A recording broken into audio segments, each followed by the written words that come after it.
Isso é um banda raiz, Mizifi? Fala, família! Seja mais uma vez bem-vindo ao seu podcast favorito, cerca de espiritualidade, desenvolvimento espiritual, enfim, o Umbanda Raiz. Hoje estou aqui com o meu co-host Rafa Mendes. Fala, família, tudo certo? Vamos ir para mais um episódio de perguntas e respostas com o Tchugu. Bora lá. Tô na área. Vamos ver o que esse povo tá perguntando aí, se eu tenho condição de responder, né? Porque as perguntas estão ficando cada dia mais difíceis. Os irmãos estão me explorando ao máximo aqui. Eu vou tentar dar o melhor possível para poder a gente chegar num denominador comum. E mesmo porque são experiências diferentes, né? Quero que as pessoas entendam que eu estou passando aqui a minha experiência pessoal. E quando se fala de experiência pessoal, tem uma carga ainda de coisas que eu vou experimentar, de coisas que eu já experimentei, e nessa sintonia nós vamos chegar num denominador comum. E eu vou perguntar para o Breno agora qual que é a primeira pergunta dessa rodada. Rodada 01, pergunta... Bora, vamos para a pergunta então, pergunta de $1 milhão. Nossa seguidora Lua_Girl, perguntou: como saber se sou médium? Como faço para, entre aspas, ativar isso em mim? Legal. Eu sempre falo que nós temos que tentar fazer o contrário da pergunta, né? Como eu sei que eu não sou médium, né? Porque não ser médium, eu acho que é mais fácil de você palmilhar. Exemplo, você não vai ter sensações reativas com ambientes, você não vai ter dificuldades emocionais muito duradouras, você vai estar em harmonia quase sempre, você vai estar convicto de que você faz está muito bem, obrigado. Você também poderá não sentir efeitos na sua psique que acabam contribuindo para a sua questão motora, a sua questão física, né? Que é o que mais pega nessa primeira chamada da mediunidade. Você não terá visões, não verá espíritos, não terá sonhos pesados, não sentirá que está em missão do outro lado da vida, né? Ajudando os nossos irmãos espirituais nas suas demandas do dia a dia.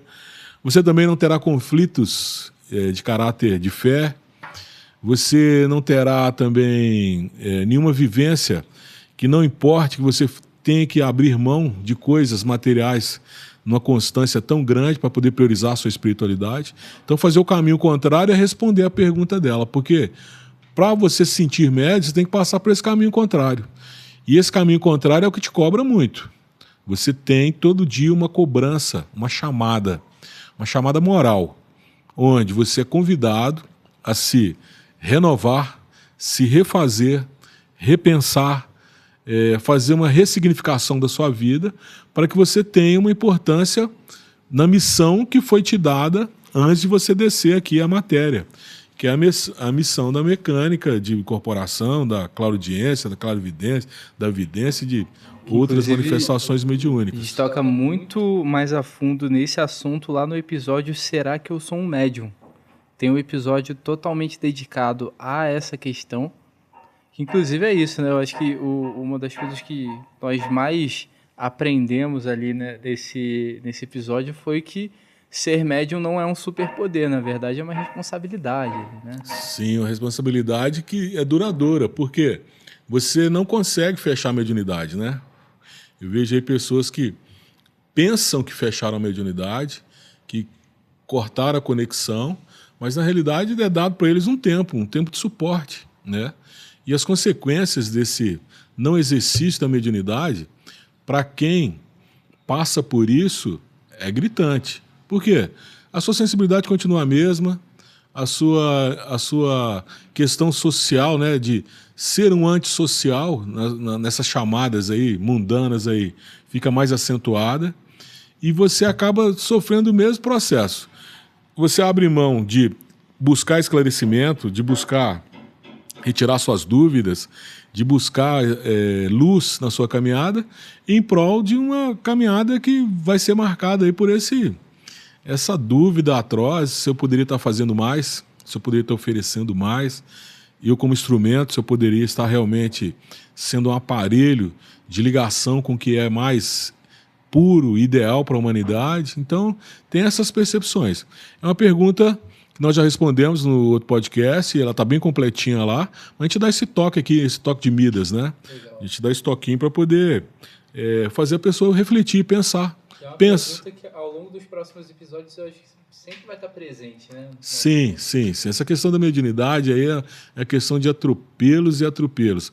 Mas mediunidade é uma coisa simples. Você se transforma numa pessoa diferente a cada dia que você exerce a vontade de ser uma pessoa diferente. E detalhe, se você carrega isso com humildade, fica muito mais fácil, porque você para de inventar, de criar, de fantasiar coisas que são simples. Mediunidade é uma coisa simples. O problema é que nós não fomos preparados desde criança ou não tivemos essa oportunidade de estar trabalhando essa questão. E aí fica aqueles adultos mediúnicos, né? Aqueles adultos cheios de mediunidade, toma uma cerveja, já vira no santo, já quer brigar, já chama a banda baixa lá de baixo e quebra tudo e põe para quebrar e fica irresponsável, cai no reino da luxúria, do prazer negativo, porque tem a luxúria positiva, tem o prazer positivo. Cai nos negativos aí, irmão, para arrancar aquela craca, só se Deus descer na terra. Pô, total. Inclusive, eu acho muito legal que nós tenhamos também no futuro um episódio também explicando o próprio termo, né? Médium, ser meio de algo, né? Ser um cavalo ali que tem na nomenclatura da Umbanda também. Acho importante trazer isso ali no futuro. O que vocês acham, pessoal? Você falou um termo aí que era usado na Umbanda na década de 70, do cavalo, né? Que hoje ainda até é muito usado, né? Questão de cavalo. Porque naquela época as pessoas acreditavam que realmente o espírito entrava dentro do corpo do irmãozinho ali e fazia aquela bagunça. E naquele episódio de mediunidade eu mostrei que não, né? Que os chakras são usados, né? São sintonizados os chakras e o comando físico, o comando verbal, oral da pessoa, ele fica coordenado por inteligência externa. Você já viu quando você vai cumprimentar uma criança, você chega perto dela e você monta um personagem? Você não conversa com criança como um adulto, você faz uma gracinha, usa até a sua voz muda, etc. Bibibi. Eu falo que essa percepção ela dá um norte de como é esse comando de inteligência externa nossa, do nosso alter ego, tanto falado na psique, né? Só que na mediunidade esse alter ego existe mesmo, ele é real, ele te contrapõe, ele te ensina, ele te ajusta, ele te coordena. E quando você entra em sintonia com essa energia, é uma coisa fantástica, fica muito bom. Bom demais, maneiríssimo. Tem uma pergunta aqui também da Fernanda Daniele, @nanda.felipe.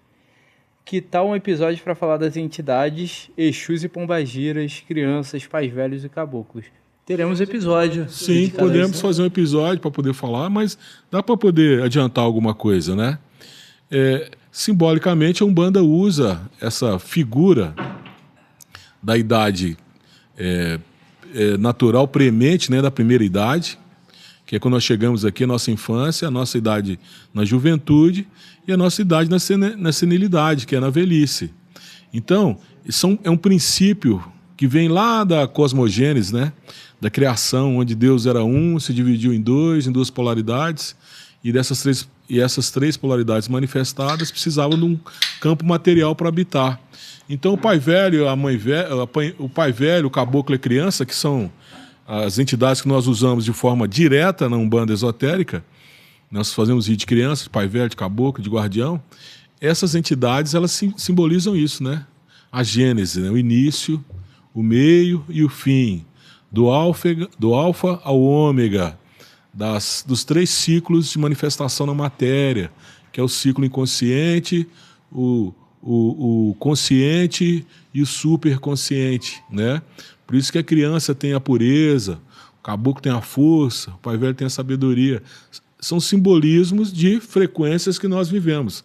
E nós sabemos, pela nossa experiência pessoal, que muito dificilmente você vai ver uma reunião de idosos com crianças. Muito dificilmente você vai ver uma reunião de crianças com jovens.